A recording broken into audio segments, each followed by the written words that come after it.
You're listening to the AI Moment with me, Jonathan Wagstaff. And me, Danny Denhardt. And this week, we're going to be looking at some of the tools that we both regularly use, the AI tools we use in our daily and weekly activity, and maybe discussing how they're strong, how they're weak, and what we'd recommend perhaps people to do. This is a question we've been asked a few times. What do you guys use? So today's a great day to discuss that, Dan. So do you want to lead us off? Sure. So I would call this my AI tech stack. So the things I use and trust a lot. It's going to sound like there's a lot in there, but there actually is probably 4 to 6 core products and a few supporting tools in there. So Google Gemini is my default LLM now. I used to be Claude, which is Anthropic's tool. So I use it for deep research, some image creation, not much. I tend not to use AI images just because of the quality control of it. I actually use it for digest. So if there's particular news subjects or topics that I'm interested in, I'll use it for digest. And you just basically ask it to create me a digest on AI or marketing or sales or the most important industry news of X, and it'll deliver it to you. So Jonathan might use it for Man City news, for instance. That might be a good use case for him. And then on the analysis side, I actually use Gemini within the browser. With Google Sheets typically. And then I will use Comet or Dia, which are AI browsers, which are free to download and use now. And a little trick and tip that we've said before, but I'll reiterate it again, is I say, what did I miss? Or were any flaws or risks within this data or the analysis that we've created? And that will often helps pull out the most important information, or it will actually clearly highlight when someone's used and answered the contact form 4 times or has manipulated some of the data. So there are a couple.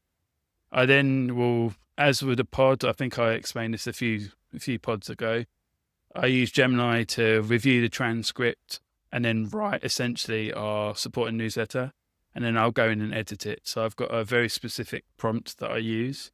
So write me 600 words based on et cetera, and it pulls it back, and then I edit that and ask it to create the show notes as well in the podcast. So they're super simple, very easy to use. And I think we called it 1 in 6 or 6 in 1 content before.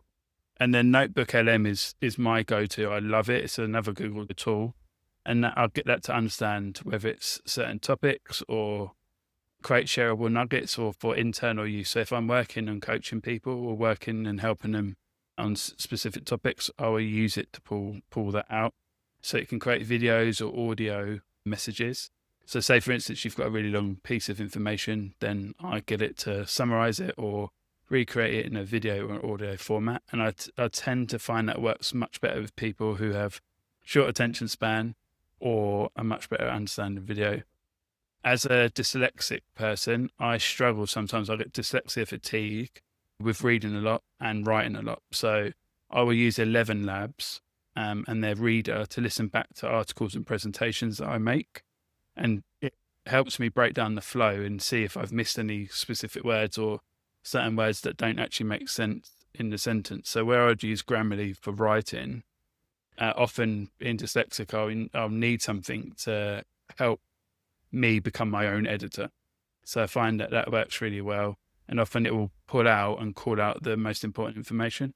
And then just a few others. Grammarly, as I explained, I find it's good. I actually think since it's not really improved greatly since AI has really kicked in. I use AI Studios to build certain apps. And then Riverside and Descript we use for the pod. Perplexity if I need a really quick answer and I trust the sources that they pull from. And then Dia and Comet, the AI browsers, I will use it to understand long form content. Or should I invest an hour in an AI podcast or a YouTube video that to me seems great from the thumbnail and the content and some of the description, but do I really want to invest up to an hour in it? I'll get it to review the content, give me 25 takeaways and see if I need to dive in it again. So that's my AI stack. There's a lot in there, Jonathan. So I don't know if you want to add yours or ask any questions. Yeah, there's the whistle stop tool there, Dan, of the whole stack. Yeah, there's some really interesting things. I mean, I think your point about dyslexia, that's a conversation with 2 or 3 people who have in various stages of dyslexia. that might even be the subject for a future pod. I think it has been transformational, some of the way these tools can be used to write extensively and to avoid dyslexia fatigue that you talked about. So that's possibly a subject for another pod down the track. Yeah, I agree with you on, I think one of the great things about the way you and I are working is that you are very much your default LLM is Google. Mine is ChatGPT, and I also use Claude. So between us, we're covering the major players. I'm using ChatGPT when I can say it for lots and lots of things. I'm using it for things like meeting analysis. I'm using it to augment my thinking. I'm using it to help me think things through. I'm using it as a vehicle where I will, as I've talked about before, I will dump ideas into a voice note on my phone, throw them into ChatGPT and say, organize this for me, pick holes in it, as you say, what have I missed?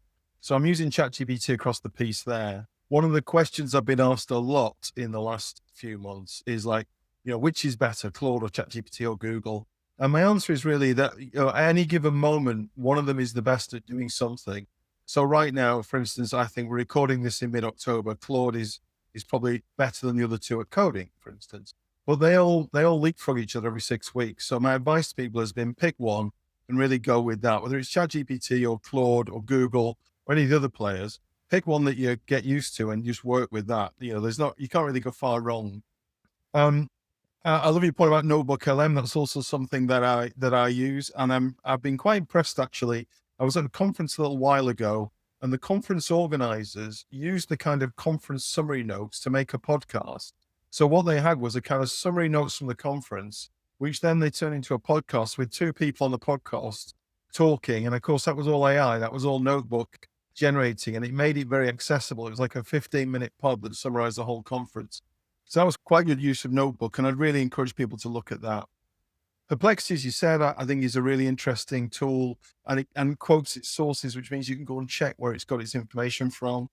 I'm also using Descript an awful lot. So my go-to audio and video creation tool is Descript.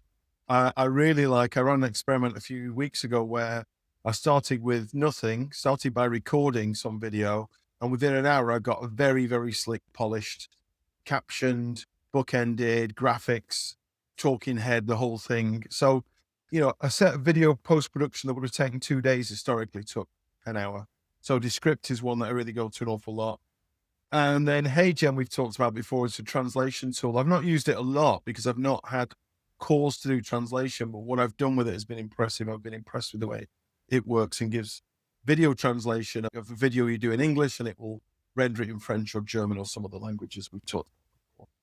So I think that would be my main ones go to, ChatGPT for me, Descript, Notebook LM, Perplexity, and to an extent, Claude, and then to an extent, HeyGen as well, are the ones that I'm spending most time with.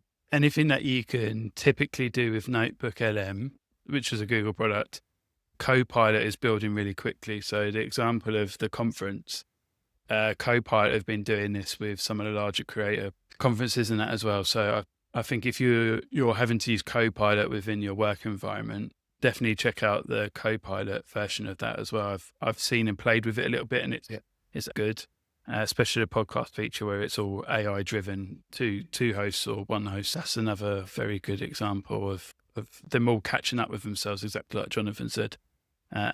Just to echo what you said, Jonathan, invest in the best for you tools for you. Definitely try them out and pick one. Good to see you, my friend, and I will see you next time. See you next time. Thanks for listening today, everyone. If you liked what you heard, please give us a rating and review in any of the podcast players. We have a supporting newsletter, which is aimoment.co.uk, that comes out on Mondays and Fridays with every pod, and we dive a little bit deeper. So please subscribe there. Have a great week, and we'll see you soon.